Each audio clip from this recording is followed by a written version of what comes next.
Keçən dərsdə biz Word proqramında hazır olan siyahı üzrə birləşmə əməliyyatını yerinə yetirirdik. Bugünkü dərsdə biz həmin mövzunu davam edəcəyik. Yəni bizdə belə bir məlumat mənbəyi var, yəni Excel faylı.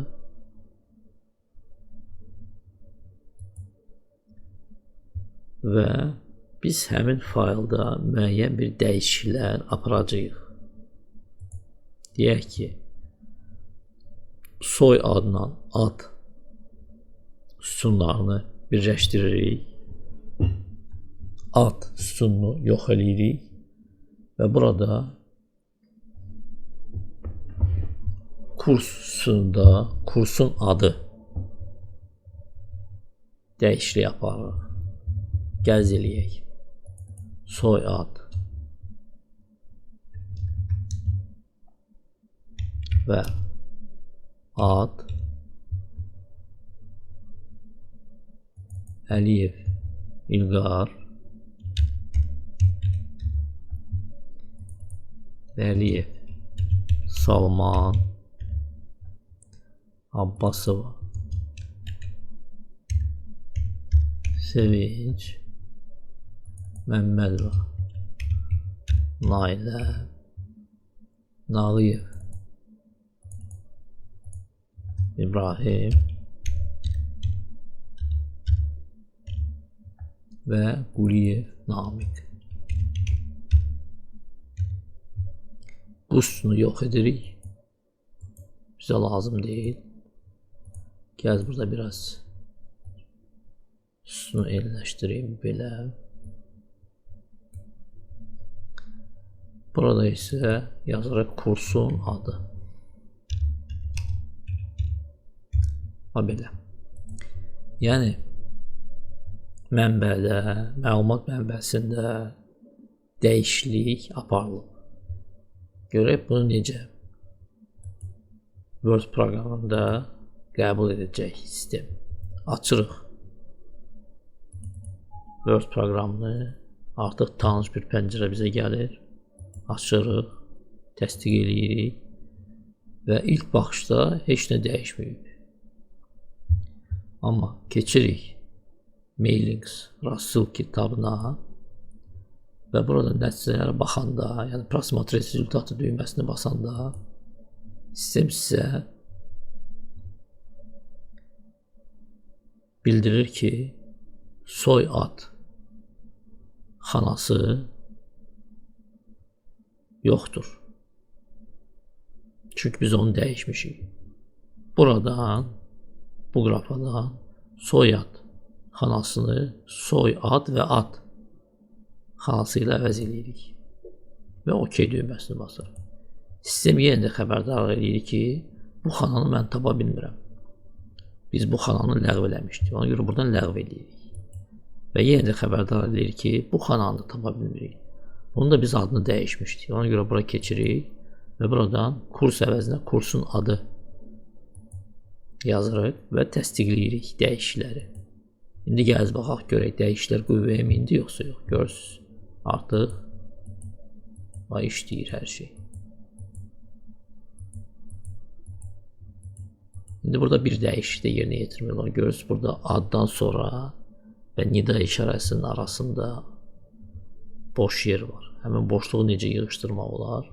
Keçirik əsas məktubumuza belə və buradan həmin boşluğu yığışdırır klaviaturadan delete yaxud backspace düyməsi ilə. Yenə də baxırıq nəticələrə və görürsünüz hamısında, yəni bütün məktublarda dəyişikliklər yerinə yetirilir. Yaddaşa göndəririk.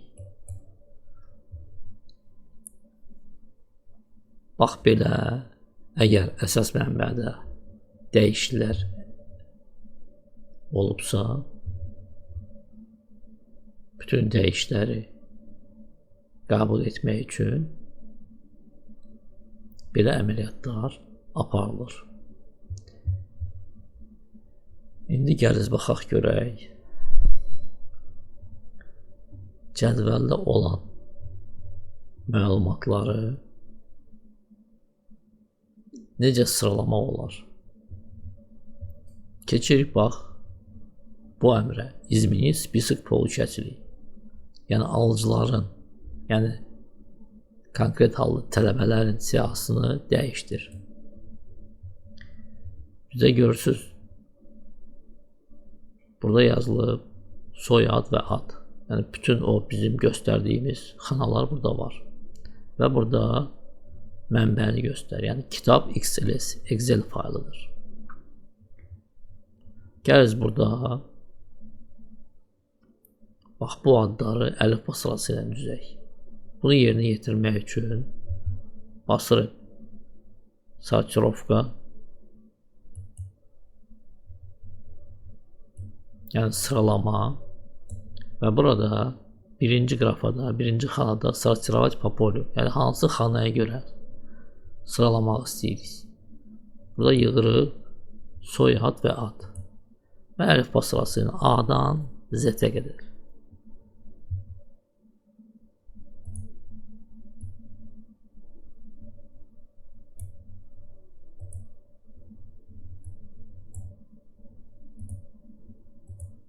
Bunu belirlədim ki, birinci sətri görəsiz. A-dan Z-ə qədər və OK düyməsini basırıq.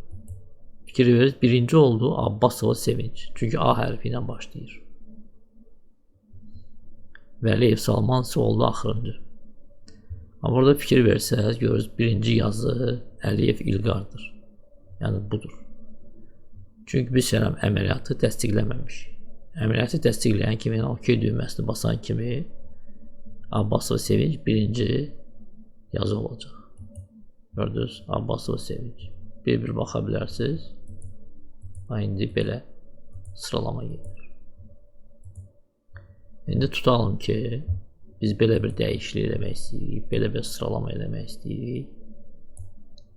Birinci sıralama kursun adı ilə getsin.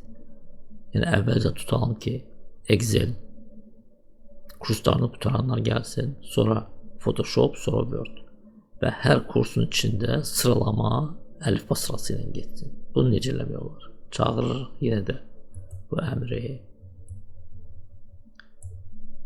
Bu xananı silmək üçün, bu xanadan bu məlumatı silmək üçün açıqçası hər şey təmizlə əmrini seçmək olar. Belə sonra təsdiqləyirsiniz. Gəl, mən onu ləğv edeyim həmin əmri. Çünki onu təmizləməmiş də əməliyyatı yerinə yetirmək olar. Buradan üç bucağı basırıq və sıralama kursun adını seçirik. Yəni birinci sıralama bura ilə gedəcək. Yəni bu xana ilə gedəcək, kursun adı ilə. Seçdik kursun adını və ikinci xanada soyad və adla gedəcək. Burada seçə bilərsiniz. Ya yuxarıdan aşağı, Pavadrastan, ya aşağıdan yuxarı, Pavlovani. Yəni belə seçsək, kursun adını belə saxlasaq, birinci gələcək Excel, sonra gələcək Photoshoplar, sonra gələcək Word. Əgər Pavlovani seçsək, onda əvvəlcə gələcək bizdə Wordlər, sonra Photoshoplar, sonra Excellər. Gəl saxlayaq belə. OK düyməsini basırıq və fikir verirsiniz. Əvvəlcə Excel kursunu qutaranlar gəlir əlifba sırası ilə. Sonra Photoshop kursunu qutaranlar gəlir yenə əlifba sırası ilə. Və Word proqramını qutaranlar var əlifba sırası ilə. Yenə də fikir verirsiniz. Burada dəyişlər qüvvəyə minmir. Çünki OK düyməsi basılmayıb. İndi OK düyməsini basıram və Nağıyev İbrahim birinci sırada olacaq. Gördünüz? Əgər bunu belirləsək,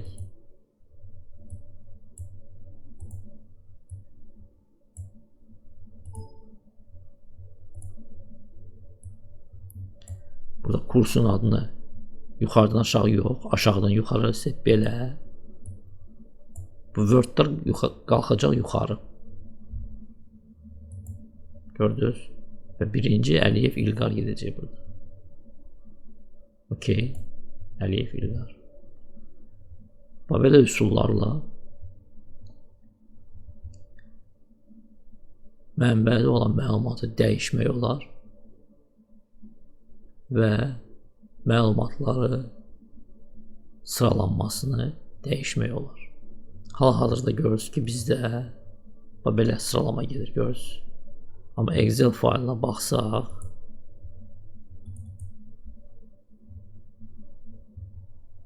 Excel faylı artıq Word faylı ilə birgə işlənilir. Ona görə yazılır ki, burada Excel faylını müvəqqəti dəyişmək mümkün olmayacaq. Yalnız baxmaq olar. Fikir verirsiniz, burada Əliyev İlqar birinci gedir, Vəliyev Salman ikinci gedir. Amma bizdə isə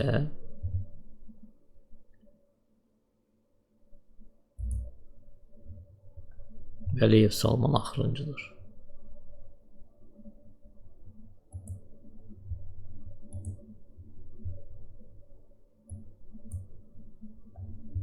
Dəyişiklikləri yaddaşda saxlamaq üçün keçək ümumi sənədə və yaddaşda saxlayaq. Bugünə bu qədər. Təşəkkürlər.